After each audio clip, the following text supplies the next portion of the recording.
Libur Lebaran objek wisata Gunung Dempo dipadati pengunjung wisatawan lokal maupun dari luar daerah. Untuk mengantisipasi kemacetan, petugas kepolisian terapkan pengaturan kendaraan satu arah. Banyaknya kendaraan wisatawan yang akan berlibur ke puncak Tugu Rimau yang ada di kawasan Gunung Dempo menyebabkan penumpukan kendaraan, sehingga petugas dari Polres Pagar Alam melakukan pengaturan arus kendaraan dengan satu arah. Dipimpin Kapolres Pagar Alam, jajaran kepolisian melakukan pemantauan serta pengaturan kendaraan yang akan melalui jalur puncak Gunung Dempo, agar tidak terjadi kemacetan baik kendaraan yang akan naik ke puncak maupun yang akan turun.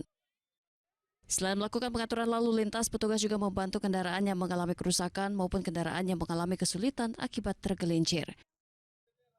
Petugas juga memberikan himbauan kepada pengunjung yang ada di objek wisata, serta memberikan pengarahan kepada pedagang dan juru parkir kendaraan.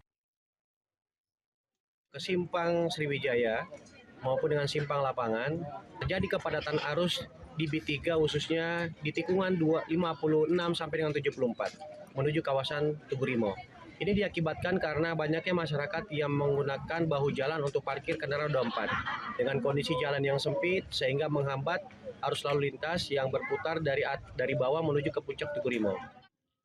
Pengunjung terpesona keindahan alam Gunung Dempo serta hijaunya hamparan kebun teh serta bersuah foto bersama keluarga di puncak Tugu Rimau, salah satu ikonik wisata Kota Pagar Alam. Ke sini ke Pagar Alam di puncak Tugu Dempo ini kami sekeluarga berlibur bersama untuk menikmati keindahan yang ada di sini karena Palembang terkenal dengan Pagar Alam. Pengaturan lalu lintas diharapkan memberikan keamanan dan kenyamanan bagi wisatawan yang datang ke Kota Pagar Alam.